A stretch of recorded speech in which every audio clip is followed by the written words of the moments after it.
مسلم دنیا سے brain drain کی بنیادی وجہ، یعنی مسلم معاشروں سے ذہین لوگ اپنے معاشروں یا اپنے ملکوں کو چھوڑ کے دوسرے ملکوں کو کیوں چلے جاتے ہیں؟ آئیے اس کی وجہ جانتے ہیں۔ جب استعماری طاقتوں مثلاً برطانیہ، فرانس، ڈچ وغیرہ وغیرہ نے مسلم ممالک پر قبضہ کیا تو انہوں نے ان ملکوں کی صرف دولت ہی نہیں لوٹی تھی، بلکہ ان کو ان کے تعلیمی، قانونی، معاشی اور سیاسی نظام سے بھی محروم کر کے ان پر اپنا تعلیمی، قانونی، معاشی اور سیاسی نظام مسلط کر دیا تھا۔ اپنے تعلیمی نظام کے ذریعے استعمار نے مسلم مائنڈ کو مکمل کنفیوژن کا شکار کر کے انہیں اپنی مرضی کے سانچے میں ڈالا، پھر اس نظام سے تعلیم مکمل کرنے والوں کو اپنے مسلط کردہ معاشی نظام میں بطور پرزہ فٹ کیا اور مسلم معاشروں میں ایک نیا عنصر تخلیق کر دیا گیا۔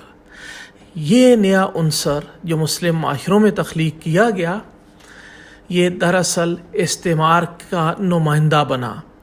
اسے ہم ریپریزنٹیٹیو ایلیٹ کہہ سکتے ہیں۔ اس کا کام یہ تھا کہ مسلم معاشرے کے اندر مزید افراد کو اپنا حصہ بناتا جائے، پھر مسلم معاشرے کے جو افراد یا اجزاء اس عنصر کا حصہ بنتے گئے انہیں ترقی ملی، مالی فوائد حاصل ہوئے اور رفتہ رفتہ وہ اس قابل ہو گئے کہ مسلم معاشروں کی سمت متعین کرنے لگیں۔ یہ دراصل استعمار کے مقامی نمائندے تھے، جیسا کہ ہم نے بتایا ہے کہ یہ ریپریزنٹیٹیو ایلیٹ تھی۔ اور جان لیں کہ اس کے دو چہرے ہوا کرتے تھے۔ اس کا ایک چہرہ استعمار پسند چہرہ تھا، جس کے ذریعے یہ استعمار کو یقین دلایا کرتا کہ وہ یعنی ریپریزنٹیٹیو ایلیٹ مسلم آبادی کو استعمار کی مرضی کے مطابق چلائیں گے اور چلانے میں مدد دیں گے، اور مقامی آبادی کبھی اس لیول پر نہیں جائے گی جس سے استعمار اور اس کے مسلط کردہ نظام اور اس کے مفادات کو کوئی خطرہ لاحق ہو۔ اس ریپریزنٹیٹیو ایلیٹ کا دوسرا چہرہ مسلم و مقامی چہرہ تھا، جس کے ذریعے وہ مقامی آبادیوں کو یقین دلایا کرتے کہ وہ تو دراصل انہی میں سے ہے اور انہی کے ہیں، وہ تو ان کا مقدمہ آزادی اور ان کے حقوق استعماری حکمرانوں کے سامنے پیش کرتے ہیں اور ان کے لیے آزادی اور سہولتیں حاصل کرنے کی کوشش کر رہے ہیں۔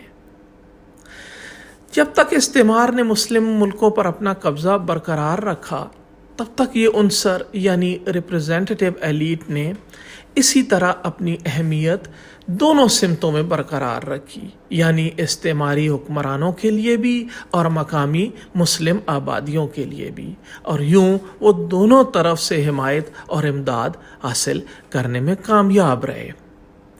مقامی آبادیاں ان سے دھوکہ کھا گئیں، وہ یہ سمجھتی رہیں کہ واقعی یہ ان کے قائدین آزادی ہیں، یہ ان کے مفادات کے محافظ ہیں۔ خیر، وقت گزرا اور استعمار نے اپنے اندرونی مسائل، بین الاقوامی حالات، اپنی ٹوٹتی بگڑتی معیشتوں کے سبب مسلم ممالک پر براہ راست قبضہ برقرار رکھنے کے بجائے بالواسطہ اپنا قبضہ برقرار رکھنے کا فیصلہ کیا۔ استعمار مسلم ممالک سے نکلا تو اس نے اپنی اسی ریپریزنٹیٹیو ایلیٹ کو اقتدار سونپا اور رخصت ہو گیا۔ پیچھے یہ ایلیٹ یعنی جو ریپریزنٹیٹیو ایلیٹ تھی، اس نے قدرے نیا روپ اختیار کر لیا۔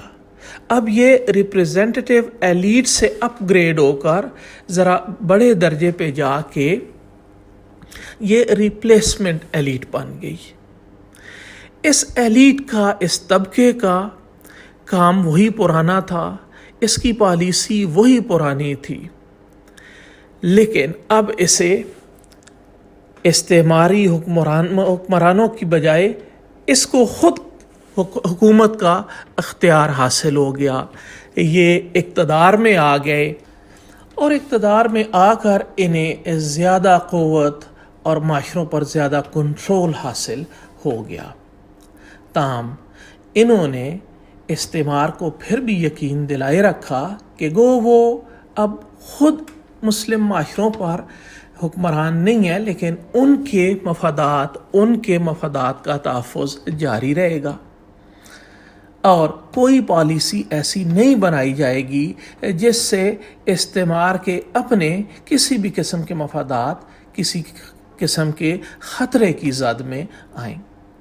ساتھ ساتھ اس ریپلیسمنٹ ایلیٹ نے اپنے معاشروں کو ایک خاص ڈگر پہ چلایا اور انہیں یہ بتایا کہ ہم تمہارے حکمران ہی نہیں، محافظ بھی ہیں، اور استعمار جو تم پر قابض تھا، جو تمہارے حقوق غصب کیے ہوئے تھا، جو تمہارے لیے خطرہ تھا، ہم تمہارے نجات دہندہ ہیں اور اب ہم تمہیں ترقی دیں گے۔ لیکن کیا ایسا حقیقت میں بھی ہوا؟ حقیقت تو یہ ہے کہ ایسا کبھی نہیں ہوا۔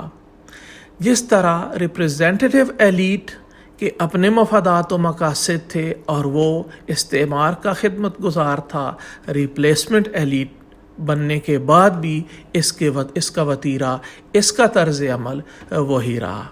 اب جب مسلم معاشروں میں بہرکیف آزادی کا ایک احساس تو پیدا ہو چکا تھا اور مسلم معاشروں میں موجود ذہانتیں ابھر کر سامنے آنے لگی، تو اس چیز سے اس ریپلیسمنٹ ایلیٹ کو خطرہ محسوس ہوا کہ اگر مختلف شعبۂ زندگی میں اپنے ہی مسلم معاشرے کی ذہانتیں پینیٹریٹ کرنے لگیں، وہ اس میں قوت اور طاقت حاصل کرنے لگی، انہیں اختیار ملتا گیا، تو وہ ایک نہ ایک دن فیصلہ سازی میں شریک ہو جائیں گے اور اس ریپلیسمنٹ ایلیٹ کا اقتدار و اختیار خطرے میں پڑ جائے گا، اسے بالآخر جانا ہوگا۔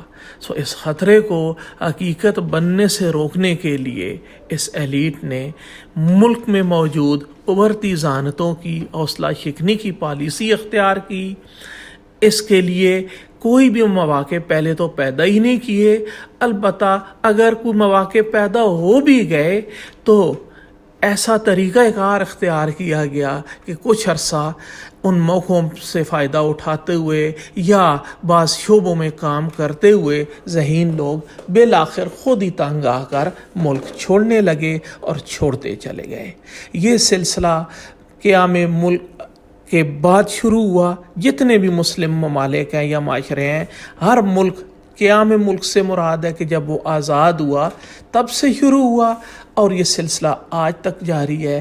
آپ یورپ، امریکہ، جاپان، آسٹریلیا، کتنے ہی بڑے ممالک ہیں ترقی یافتہ، جہاں آپ نوٹ کریں گے کہ مسلم ذہن یا مسلم مائنڈ یا مسلمان معاشروں کو چھوڑ کر آنے والے ذہین لوگ ہر شعبہ زندگی میں اپنا لوہا منوا رہے ہیں۔ سوچنے کی بات یہ ہے کہ اگر انہیں اپنے معاشروں میں، اپنے ملکوں میں مواقع ملتے اور ان کی حوصلہ شکنی نہ کی جاتی تو معاشرے آج ترقی اور خوشحالی کی کن بلندیوں پہ ہوتے۔ خیر، آپ بھی سوچیں، ہم بھی سوچتے ہیں اور دعا بھی کرتے ہیں کہ اللہ تعالیٰ ہمارے حال پر رحم فرمائے۔ آمین۔